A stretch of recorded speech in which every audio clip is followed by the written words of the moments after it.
assis au bord des routes, ces bons soirs de septembre où je sentais des gouttes de rosée à mon front, comme un vin de vigueur. Un nid de baisers fous repose dans chaque coin moelleux. Tu fermeras l'œil pour ne point voir par la glace grimacer les ombres des soirs. Le texte, le verbe, Ces le mot. monstruosités Quand on traverse Rimbaud, on est beaucoup en mode écriture et lecture. Mais qu'est-ce que ça vous a fait de voir de la poésie, finalement, pas récitée, mais jouée? Non mais je comprends rien à Rimbaud. Mais nous non plus, Rimbaud, ça se comprend pas. Ça se vit. Ça se ressent. Non, mais il a 150 ans, le mec. Ce n'était ni le diable, ni le bon Dieu. C'était Arthur Rimbaud. C'est-à-dire un très grand poète. L'homme était grand, bien bâti, presque athlétique. Un charme inexplicable se dégageait de toutes ses paroles et de toutes ses actions. Rimbaud, cette gueule, ses yeux, ses terres farouches. Il me fait penser à ces mecs qui se rebellent dans les banlieues. Aujourd'hui, il ferait du rock. Extraordinaire. Presque extra-humain. Une sorte de douceur luisait et souriait dans ses cruels yeux bleus. C'était un grand et solide garçon à la figure rougeaude. Un paysan. Il avait l'aspect d'un jeune potache ayant grandi trop vite. C'est de la poésie, comment rentrer dans le prisme de ça. Et on s'est dit, il faudrait de la modernité au début. Et on s'est posé la question de est-ce qu'on va faire avec vidéo proche, projeter des choses pour essayer d'avoir un organigramme de tous ces prénoms dont on parle, parce qu'il y a beaucoup de monde. Puis on s'est dit, non, on va faire comme dans une salle de classe, on va mettre des posters, des dessins. Le poète prendra le sanglot des infâmes, la haine des forçats, la clameur des maudits. Pour Arthur Rimbaud, la poésie a un rôle éminemment politique, révolutionnaire même. La poésie ne rythmera plus l'action. Elle sera en avant. Mais elle a aussi un rôle didactique. Comme Hugo, il pense que le poète a charge d'âme. À peine 16 ans, il développe un programme révolutionnaire bien connu sous le nom de Théorie du voyant. Il a 17 ans, il a écrit ça? Sérieux? Il a écrit tous les cahiers de Douai la même année. L'année de ses 15 ans. 15 ans? Biographe. Madame Rimbaud était une mère très pieuse.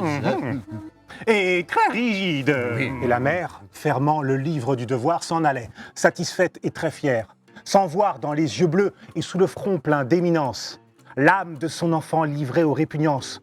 Tous les jours, il suait d'obéissance, très intelligent. Pourtant, des tics noirs, quelques traits, semblaient prouver en lui d'âcres hypocrisies. Dans l'ombre des couloirs, aux tentures moisies, en passant, il tirait la langue, les 2 poings à l'aine, et dans ses yeux fermés, voyait des points. Tout pousse Rimbaud à quitter cette mère qui tente de le contenir trop fermement et à s'éloigner de Charleville qu'il présente comme... C'est un trou de verdure où chante une rivière, accrochant follement aux herbes des haillons d'argent, où le soleil de la montagne fière, lui, c'est un petit val qui mousse de rayons, un soldat jeune, bouche ouverte, tête nue, et la nuque baignant dans le frais cresson bleu d'or.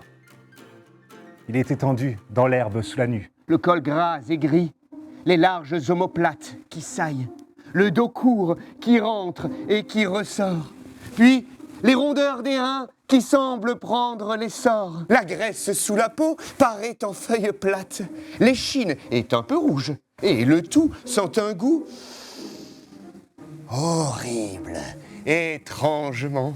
Les reins portent 2 mots gravés, Clara Vénus. Et tout ce corps remue et étend sa large croupe, belle hideusement d'un ulcère à l'anis.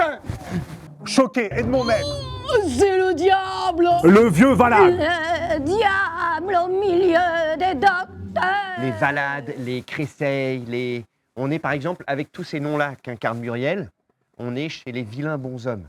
La commune est proclamée! Peuple de Paris, soulevez-vous! Citoyens, citoyennes, je voudrais que tout le monde fût assez poète, assez artiste, pour que la vanité humaine disparût. Et nous voulons la paix de l'humanité par l'union des peuples. J'ai tué qu'on me tue. Et la foule écoutait cette femme altière s'accuser. Tu semblais envoyer au sépulcre un baiser. La pâle mort était debout, derrière toi. Toute la vaste salle était pleine d'effroi, car le peuple saignant est la guerre civile. Je pars en Belgique. Tu vas venir avec moi. Quoi? Je veux que tu viennes. Tu vas venir et tout de suite, je te quitte pas. Mais ma femme est malade. Oh, faut nous la paix avec ta femme, on s'en fout. Nous errions, t'en souviens-t-il? 2 voyageurs où ça a disparu, filant léger dans l'air subtil. 2 spectres joyeux, on eût cru. Elle est retrouvée. Quoi? L'éternité. C'est la mer allée avec le soleil.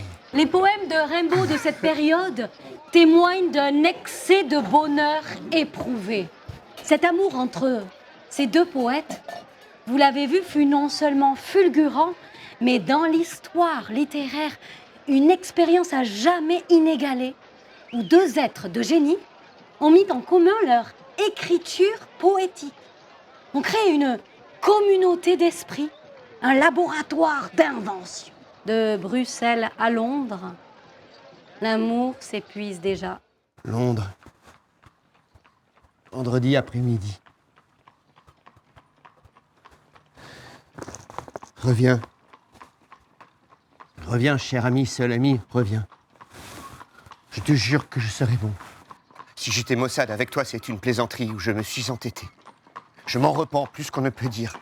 Je ne sais si tu seras encore à Londres quand ceci t'arrivera. Je tiens pourtant à te dire que tu dois, au fond, comprendre enfin qu'il me fallait absolument partir. Que cette vie violente et toute de scène, sans motif que ta fantaisie ne pouvait m'aller foutre plus. Seulement comme je t'aimais immensément, honni soit qui mal y pense, je tiens aussi à te confirmer que si d'ici à 3 jours, je ne suis pas avec ma femme, dans des conditions parfaites, je me brûle la gueule. Crois-tu que ta vie sera plus agréable avec d'autres que moi? Réfléchis-y. Certes non. Avec moi seul, tu peux être libre. Dans une chambre d'hôtel de la rue des Brasseurs à Bruxelles, Paul Verlaine, âgé de 29 ans, sort Un revolver, le faucheux, de calibre 7 mm. qu'il vient de se procurer le matin même. Regarde ce que j'ai acheté pour toi, pour moi, pour tout le monde. Ça veut pas dire que vous pardonnez, mais est-ce que vous comprenez le geste de Verlaine? Le fait qu'il soit devenu assez fou pour avoir un pistolet, le sortir et lui tirer dessus. Borde-moi! Tiens, prends-le là! Vas-y, prends-le! Tire! Tire! Vas-y, tire! Allez, viens! Mais viens, gamin! C'était pour rire! Allez, viens! Il pleure dans mon cœur, comme il pleut sur la ville. Quelle est cette langueur qui pénètre mon cœur? Au bruit doux de la pluie par terre et sur les toits, pour un cœur qui s'ennuie. Oh, le chant de la pluie! Il pleure sans raison, dans ce cœur qui s'écœure. Quoi? Nulle trahison? Ce deuil est sans raison? C'est bien la pire peine de ne savoir pourquoi, sans amour et sans haine. Mon cœur a tant de peine.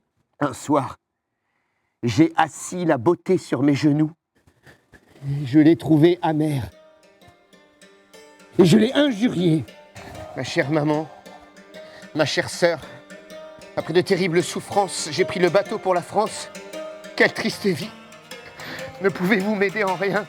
Ma chère sœur, me voici estropié pour toute ma vie. Je suis un homme mort.